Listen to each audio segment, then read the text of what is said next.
Our movie begins in the 1950s in Cayuga, New Mexico, as the local high school is gearing up for an evening of a basketball game. The entire town is in the stands, and lanky players lope around the court, and cheerleaders do their catwalks on sidelines. And radio DJ Everett helps prepare for the game, and he's called to handle an issue under the bleachers. But he's then told that they were actually asking for Emmett. And a bit later, Everett goes to see his friend Fry. They practice with her new tape recorder to see how far Fry can project her voice before going around the school's parking lot to do little interviews with game patrons. I don't know what it is about games, people are really obsessed with them. I'm not technically a sports guy, but yeah, people really love basketball. Afterwards, they walk to their respective posts and they record their talk about science experiments and other related anecdotes before parting ways. And he hosts a nightly radio show, and she mans the town switchboard. And Fry goes to manage the switchboard, and she starts to take some callers while playing some music.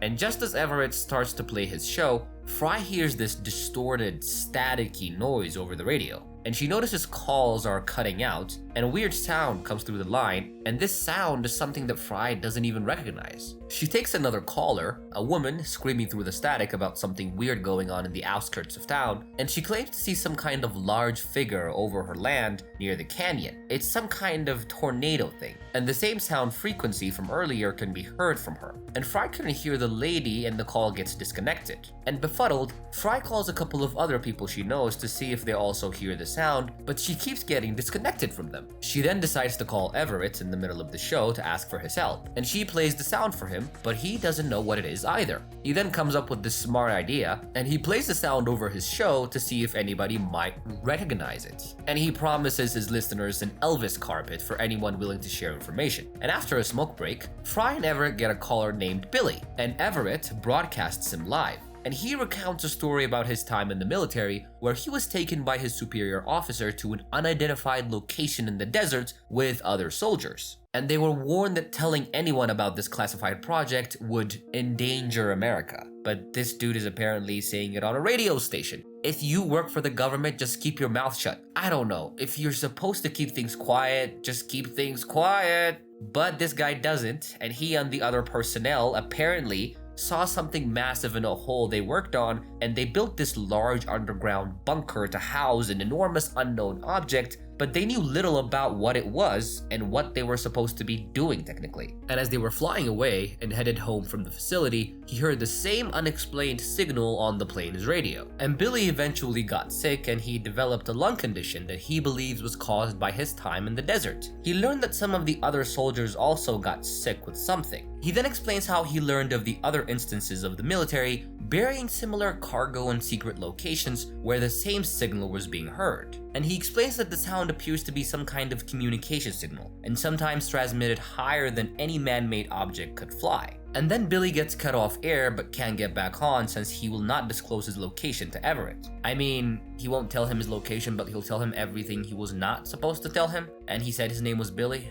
Jesus. Anyways, off the air, Billy admits that he thinks that nobody else should listen to his story because he's black, and he and the other personnel chosen for these projects were all black or Mexican. And he thinks that the military picked mainly black and Mexican men to work on these things since nobody would listen to them even if they told the story to other people, because the military thought that they are less likely to be believed by the general public. And Billy admits that a friend of his managed to record the signals and sent copies to Billy and his other friends. And these were the same people that worked on the project, and when he heard the sound that came from the tape, he realized it to be the same sound that he heard in the facility. But he himself, Billy, burned and destroyed his tapes in order not to be caught by his superiors. But one tape in Cayuga was given to a man Billy knew is now deceased. And Fry knows that the man's wife donated tapes to the library, and she realizes that they can use a tape recorder from there to hear the tape. And Everett steals a car, and him and Fry head to the library. They gather the tapes and call Billy back, but the line cuts out. And Everett plays all the tapes until he gets the one that plays a similar mystery noise that he heard.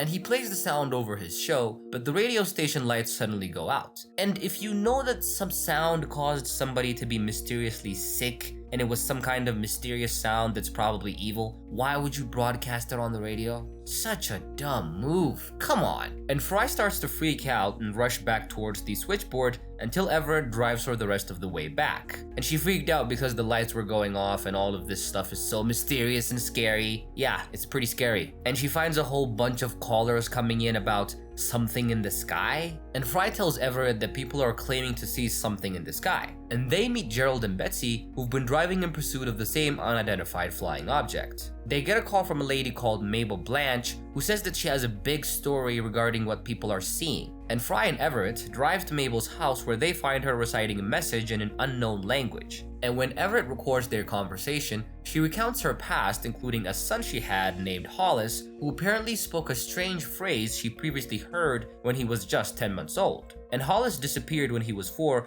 and she thinks that he was abducted by aliens. And Mabel claims that the phenomena seen across town are spaceships piloted by aliens who use their messages to hypnotize and abduct humans. When I really think about it sometimes, I don't think aliens would ever care about human life. Yeah, human life is so simple. Meh. So moving on, this Mabel person believes that aliens will target isolated people while most of the town is at the basketball game, and she suspects the aliens are responsible for sowing conflict in humanity from alcoholism to war. And when Fry and Everett have to go, Mabel asks them to take her to the ship so she can see her son again. But Fry and Everett didn't really buy her story, and she kind of looks like a kook, so they refuse her request to go with them to see the ship. And Fry remembers to check on her baby sister Mandy and their cousin Ethel, and she sprints home. She finds Maddie safe, but Ethel is nowhere to be found. And Everett picks up the sisters and they return to the station. And she hears from Ethel, who went off with her boyfriend, and they saw something in the sky. They are soon picked up by the couple they met earlier, Gerald and Betsy, to head out of town to see what the thing in the sky is. And on the way, Everett plays the recording of Mabel reciting the alien message, sending Gerald and Betsy into a trance. And Gerald falls asleep at the wheel and nearly crashes them to death. And after that very eerie incident, Fry panics and the kids flee out of the car and run into the woods, and Everett goes there to comfort them. And making their way through the woods, Everett inspects the grounds and trees to find that they are burnt and spot a large opening overhead as though an object has crashed through. And Everett cautiously acknowledges that the aliens are real and may be lurking around nearby. And this realization sends him and Fry running until they come to a clearing. The two take a moment to catch their breath, and as they walk further, they hear a faint humming, and then they lay their eyes on a flying saucer hovering nearby. Although they try to move away from it out of fear, Everett gets very curious and he walks closer to it, despite Fry's protest. And they watch it in awe as the spacecraft rejoins a massive mothership in the sky, and the wind begins swirling around them. And Fry and Everett look up at it and they hold each other close as the wind envelops them. And the game appears to end, and the crowd leaves the basketball game, and everyone starts to go home. And the radio station is still empty, but the lights are back on, and on the last scenes, it cuts back to a field where Fry, Everett, and Mandy were, and the only thing left behind is their footprint and a tape recorder and a pile of dust. And that is pretty much how our movie comes to an end. I hope you guys enjoyed our recap. I love you guys so much. Remember to leave a like, leave a comment, subscribe to my channel. I'll see you guys on the next one. Bye.